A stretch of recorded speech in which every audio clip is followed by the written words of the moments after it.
Shalom, selamat pagi Bapak Ibu Saudara yang dikasihi Tuhan Yesus Kristus. Selamat kita berjumpa kembali dalam renungan pada pagi hari ini. Kita bersyukur kepada Tuhan yang baik, yang selalu mengasihi dan menuntun kita, serta melimpahkan kasih karunia-Nya kepada kita. Sebelum kita mendengarkan renungan firman Tuhan, mari kita berdoa. Bapa Surgawi, Bapa dalam nama Tuhan Yesus Kristus, terima kasih kami mengucap syukur untuk berkat kemurahan-Mu. Kembali kami ada saat ini karena anugerah-Mu dan karena Tuhan punya rencana yang baik buat setiap kami. Sebelum kami memulai aktivitas kami rindu diperlengkapi dengan firman-Mu. Berkati dan urapi kami supaya kami mengerti dan taat pada setiap kehendak-Mu. Dalam nama Tuhan Yesus kami berdoa. Haleluya, amin. Saudara yang dikasih Tuhan, ayat firman Tuhan saat ini terdapat dalam surat Wahyu pasal yang ke-8, ayat yang pertama. Tertulis demikian. Dan ketika anak domba itu membuka meterai yang ketujuh, maka sunyi senyaplah di sorga, kira-kira setengah jam lamanya. Saudara yang dikasih Tuhan, ketika badai Katrina melanda New Orleans pada tahun 2005, ada masa-masa ketenangan yang terjadi sebelum badai itu muncul. Suasana sebelum badai itu benar-benar begitu tenang, tapi ketenangannya terasa mencekam. Dan kemudian perlahan-lahan seiring waktu, badai Katrina ini mulai melanda dengan kekuatannya yang besar dan yang menjadi paling mematikan dan paling merugikan dalam sejarah badai di Amerika Serikat. Suasana yang tenang belum tentu berarti positif. Suasana yang tenang bisa jadi merupakan tanda akan adanya sesuatu yang dahsyat yang akan menimpa, yang akan terjadi atas bumi. Kita perhatikan Wahyu 8 ayat yang pertama ini. Dan ketika anak domba itu membuka meterai yang ketujuh, maka sunyi senyaplah di sorga, kira-kira setengah jam lamanya.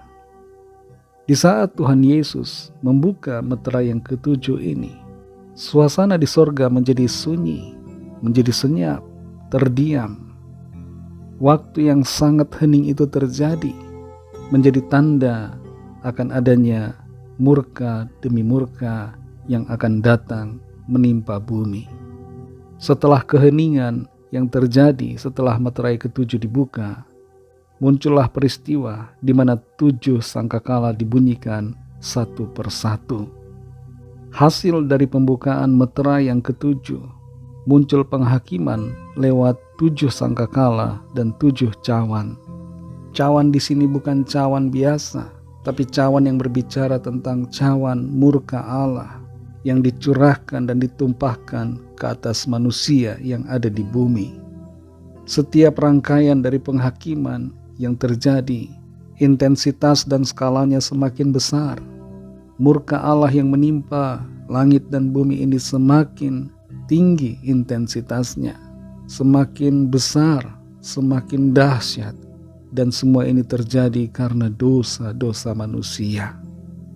Berbicara tentang keheningan di sorga ini, saudara, kita perlu perhatikan apa yang tertulis dalam 1 Tesalonika 5 ayat 2-5. Di situ dikatakan, karena kamu sendiri tahu benar-benar bahwa hari Tuhan datang seperti pencuri pada malam. Apabila mereka mengatakan semuanya damai dan aman, maka tiba-tiba mereka ditimpa oleh kebinasaan, seperti seorang perempuan yang hamil ditimpa oleh sakit bersalin. Mereka pasti tidak akan luput. Tetapi kamu, saudara-saudara, kamu tidak hidup di dalam kegelapan, sehingga hari itu tiba-tiba mendatangi kamu seperti pencuri. Karena kamu semua adalah anak-anak terang dan anak-anak siang.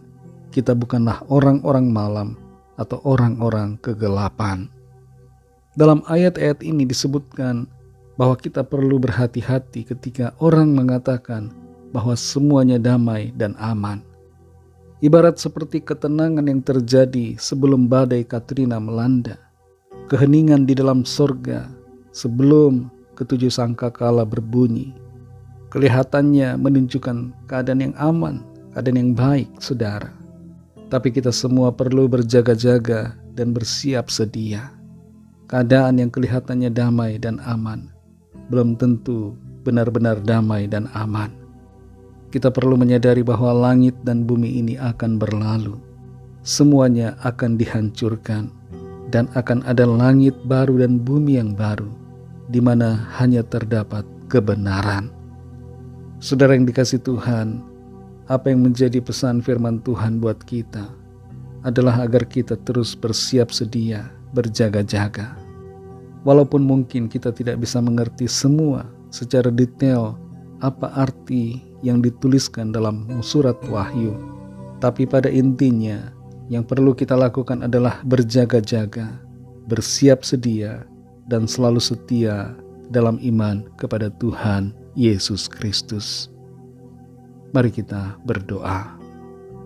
Bapa Sorgawi, Bapa dalam nama Tuhan Yesus Kristus, terima kasih kami mengucap syukur untuk firman-Mu yang sudah kami dengar, yang mengajarkan kepada kami, untuk kami selalu dan selalu berjaga-jaga, bersiap sedia, menantikan kedatangan Tuhan. Situasi akhir zaman penuh dengan tantangan, ada banyak persoalan dan kesusahan besar.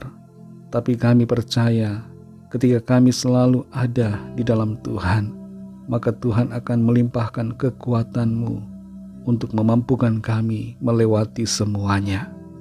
Kuatkan kami selalu di tengah-tengah situasi dunia hari-hari ini yang penuh dengan ujian, godaan, yang mencoba untuk menggoyahkan iman kami. Kuatkan kami untuk tetap teguh, berdiri di atas kebenaran firman-Mu, tetap berpegang pada keyakinan iman di dalam Engkau Tuhan Yesus Kristus yang menyelamatkan kami. Terima kasih untuk firman-Mu. Pimpin kami di sepanjang hari ini dalam segala tugas aktivitas kami. Jadikan kami berhasil dan berkemenangan dalam segala perkara. Kami bawa setiap pergumulan kami masing-masing. Biarlah tangan Tuhan melawat, menyembuhkan yang sakit, menguatkan yang lemah, melepaskan yang terikat terbelenggu dosa dan kuasa kegelapan, memberikan kemenangan kepada kami semua. Dan Tuhan memberikan jalan keluar yang ajaib bagi setiap kami yang sedang dalam pergumulan. Kami serahkan semua ke dalam tangan kasih-Mu. Dalam nama Tuhan Yesus Kristus, Tuhan dan Juru Selamat kami sudah berdoa dan mengucap syukur. Haleluya. Mari sama-sama kita berdoa, doa Bapa kami.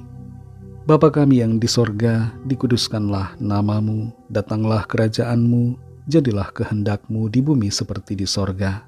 Berikanlah kami pada hari ini makanan kami yang secukupnya, dan ampunilah kami akan kesalahan kami, seperti kami juga mengampuni orang yang bersalah kepada kami. Dan janganlah membawa kami ke dalam pencobaan, tetapi lepaskanlah kami daripada yang jahat, karena Engkaulah yang mempunyai kerajaan dan kuasa dan kemuliaan sampai selama-lamanya. Amin. Terimalah berkat Tuhan. Tuhan memberkati engkau dan melindungi engkau. Tuhan menyinari engkau dengan wajah-Nya dan memberikan kasih karunia. Tuhan menghadapkan wajah-Nya kepadamu dan memberikan damai sejahtera. Berkat anugerah dari Bapa Surgawi, kasih karunia dari Tuhan Yesus Kristus, dalam persekutuan dengan Roh Kudus, menyertai kita semua, sekarang ini dan sampai Maranatha Tuhan Yesus datang kembali, dan bahkan sampai selama-lamanya. Dalam berkat nama Tuhan Yesus Kristus, haleluya, amin. Puji Tuhan, saudara yang dikasihi Tuhan, saya percaya firman Tuhan menjadi berkat dan kekuatan buat saudara semua, dan Roh Kudus akan menolong saudara untuk lebih lagi memahami kebenaran firman Tuhan.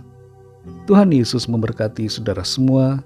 Selamat beraktivitas dan sampai jumpa dalam renungan yang berikutnya. Haleluya.